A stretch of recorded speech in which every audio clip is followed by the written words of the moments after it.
Maddie versus Maddie is a lovely episode of Kirstie. I feel like a bit of a broken record because I keep saying that about every episode, but it truly is, and it's got a lovely message in it as well. That kind of made me feel like I had to kick up the butt at the end. Um, it turns out that Madison Banks is not actually called Madison Banks, and we learn in this episode that when she was at an audition at the 80s, and we have this fabulously costumed 80s flashback scene, she took over somebody's audition. She took the place of the real Madison Banks when Madison Banks went to the toilet, and the casting director called, or the assistant called out the name of Madison Banks, and Brenda, played by Kirstie Alley, went into that audition and pretended that she was called Madison Banks. And it's just really interesting. It made me think, what if she was actually called Brenda? I know a rose by any other name will smell as sweet, but I also don't believe that. I think names give us preconceived notions.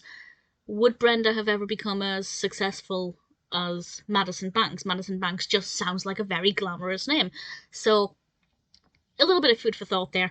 But in present day, she bumps into the real Madison Banks, who is a waitress in a restaurant, and she has to try and confront her and kind of apologise, but they have a very interesting way of trying to decide who is the best actress and who deserves that life, because of course the real Madison Banks is convinced that Brenda stole her life because of this one audition, and it is possible. Obviously Brenda's life changed in a moment because she pretended to be somebody else, and Madison's life could have been a lot different. The real Madison's life could have been a lot different. But there's this beautiful bit at the end, and I guess I'm kind of spoiling it, so spoilers from now. It's a brilliant episode, really loved it. Spoilers from now with how it concludes itself. I won't go into too much detail, although I will say Frank, brilliant. But the speech at the end that Madison gave to the real Madison, I thought was a real eye-opener. And the line, and I quote, "It looks like you've quit the minute you didn't get your own way." And I love that, because the real Madison is saying, you took my audition, which means you took my entire life. It should be me living here and me on Broadway and me doing this.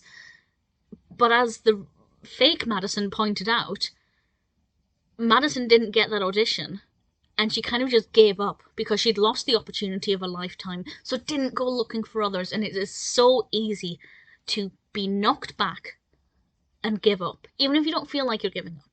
I think you can maybe put in less effort because subconsciously you're thinking, well, it didn't work before, why am I bothering doing it again and again and again? But that line, "it looks like you quit the minute you didn't get your way," I think is something that we can all take to heart. If you go for a promotion at work and you don't get it, it doesn't mean you quit. It doesn't mean you give up. I mean, you can quit your job if it's not going anywhere and get another one, but it doesn't mean that you quit your dreams. You don't quit your goals. And as somebody who is in the creative industries and who has a lot of aspirations that are often very difficult to achieve because they rely on other people, I sometimes feel like, what's the use? Why am I trying? Why am I going to my equivalent of audition after audition? Being a writer, it's obviously different, but why am I doing submissions and putting myself out there? I could quit. I could give up. But why should I? Because then I would never have the life of Madison Banks. If I give up, I won't. If I keep trying, I might. So I actually think it had a really lovely message.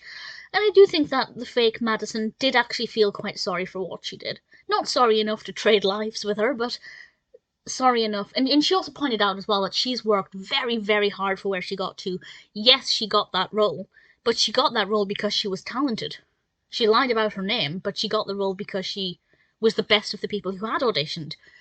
And she got subsequent roles because she was the best at the roles, presumably. So actually, even though she had that one golden opportunity, it didn't just instantly give her this lifestyle. You have to keep working hard. I think that's really important as well. We see so many people who we think, oh, well, they just, their parent worked in the industry, so they got a foot in the door easily, and that's why they've got this fantastic career. Well, no, they got the foot in the door because their parents work in the industry. They've got this fantastic career because they've worked hard at it, which is also something that I think is important to remember when you're on the ground looking up at the people who are where you want to be. Really inspiring, motivational episode, really funny, of course. Thelma Thelma had a particularly interesting role towards the end. Really, really thoroughly enjoyed it. Very moving, and needless to say, I love it like all of the rest.